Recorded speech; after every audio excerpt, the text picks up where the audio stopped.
Meus cumprimentos, eu sou o professor Jaime João Pasqualini, titular da disciplina de Direito das Obrigações. E nós vamos dar sequência ao nosso conteúdo programático, falando o que falta a ser explicado sobre solidariedade, especialmente a solidariedade ativa. Vocês lembram na aula passada que nós explicamos que a solidariedade é uma espécie de obrigação em que cada devedor responde pelo todo.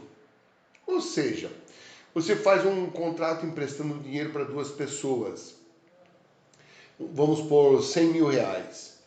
Se você colocar lá no contrato que eles respondem solidariamente, quando venceu a obrigação, venceu a dívida, você pode cobrar 100 mil de um ou 100 mil de outro.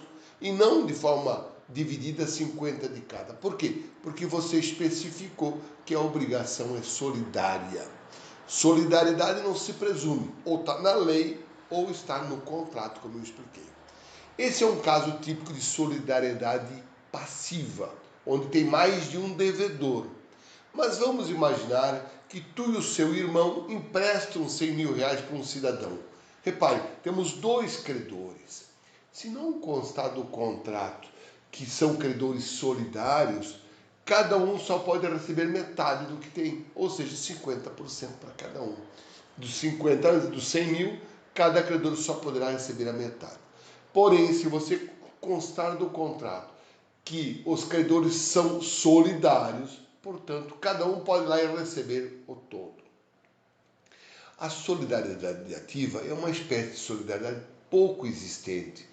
Pouca gente. Por quê? Qual o risco de um lá receber tudo e o outro ficar na mão?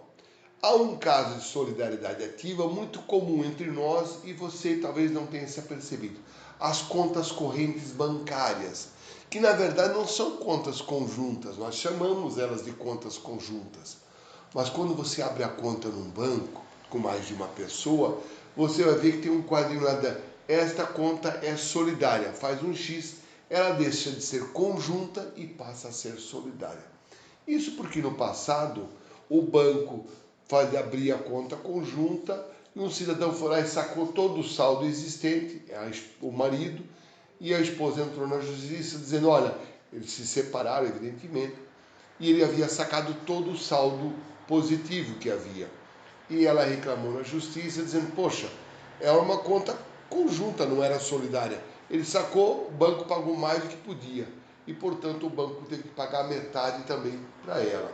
Por conta disso, porque solidariedade não se presume está na lei ou no contrato, não havia essa hipótese na abertura de conta corrente e, portanto, as contas passaram a ser solidárias por conta dessa observação.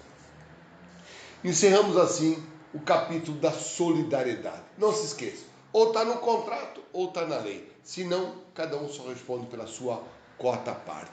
É o princípio concurso partes fiunt. Agora nós vamos entrar no capítulo da cessão de crédito.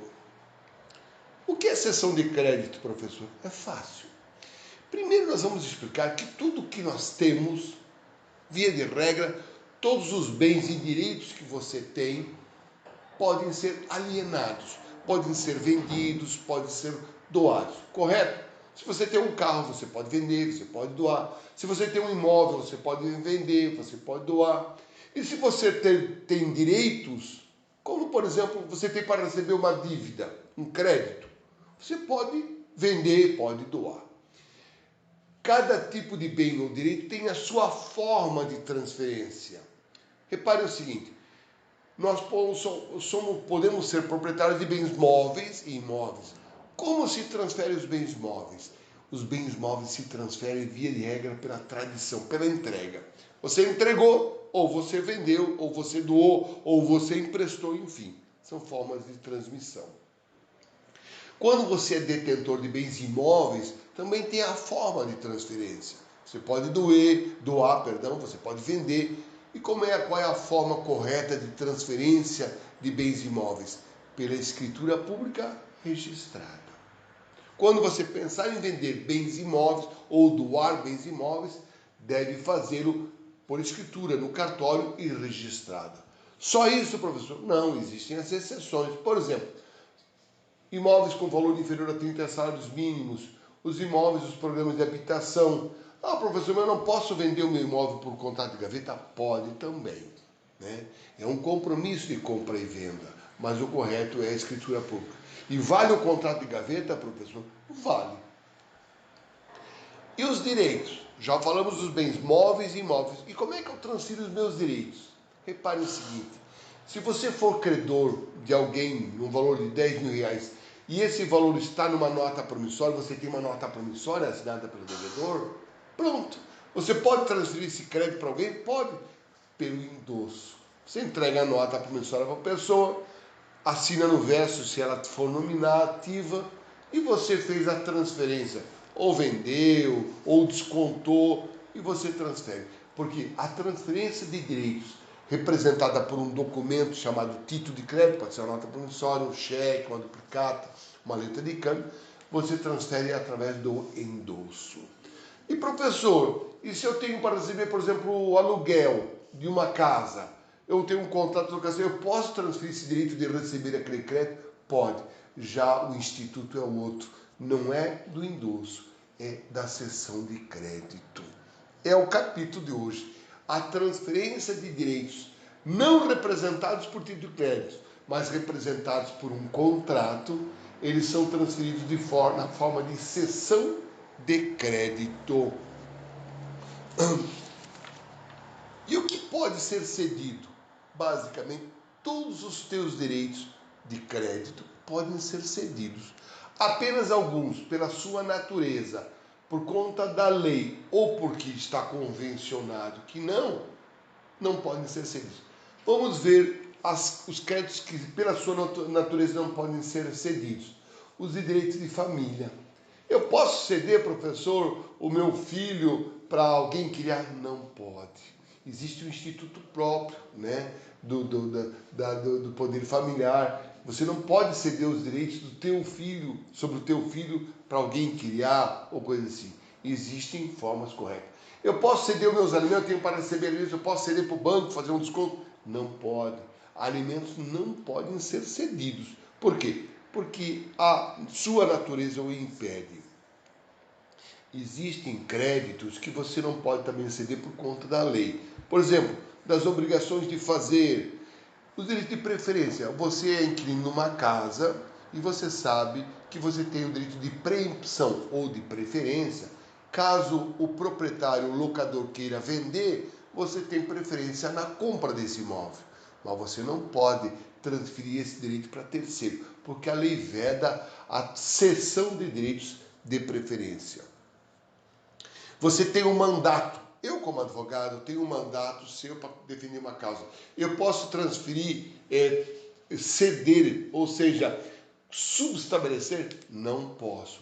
A não ser que no mandato conste o direito de subestabelecer. Se não houver essa cláusula na procuração, eu não posso transferir a causa para outro. Só eu posso defendê-la. Enfim, diversos outros casos em que a lei proíbe a cessão de crédito. Agora, vamos supor que no contrato de locação eu coloque lá, é proibida a cessão deste contrato, a cessão deste crédito para terceiros. Essa é uma proibição convencional, está no próprio contrato que é proibido cedê-lo. Assim como num título de crédito você pode via não endossável ou não endossável, ou risca ali possível de endosso, você não pode transferir, a não ser por cessão de crédito. E nesse caso, imperam as regras da cessão. A cessão pode ser convencional, como você cedendo os direitos para outra pessoa, legal no caso de subrogação e até judicialmente. Agora eu chamo a atenção para a diferença entre cessão de crédito e endosso. Nós estamos estudando a cessão de crédito.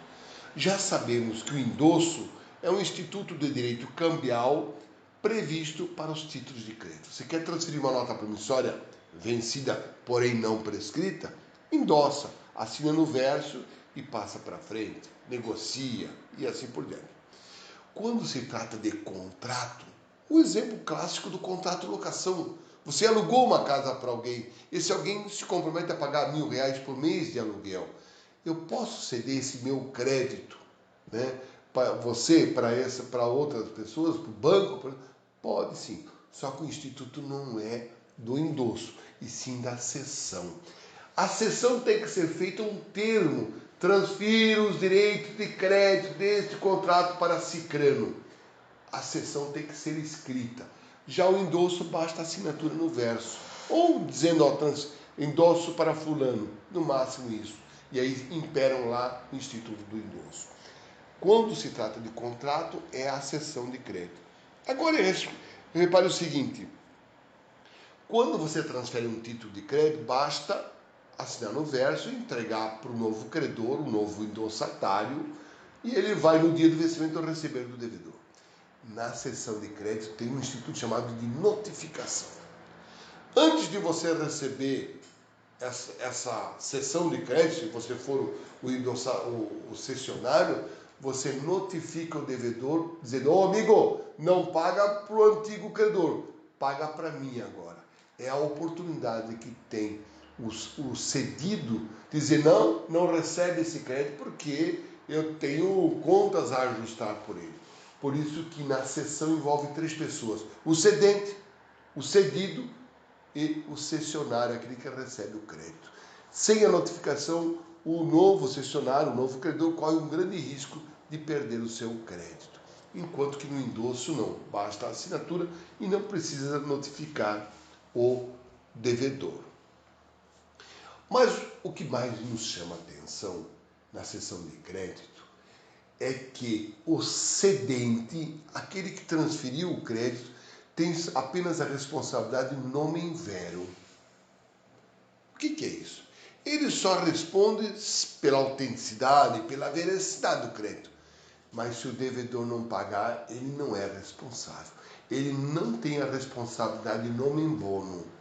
Repare, no endosso, quando você endossa, você responde pela veracidade e caso o devedor não pague, o endossante vai ter que pagar para o endossatário. Por quê? Porque no endosso, o endossante tem responsabilidade nomen verum, autenticidade, e nomen bono, a solvência do devedor. Na sessão, preste muita atenção. O cedente não tem responsabilidade nomen bono, apenas nomen vero. De forma que se o credor, o cessionário, não receber o seu crédito, ele não pode se voltar contra o cedente. Vai ter que insistir em cobrar seu crédito do cedido, do devedor.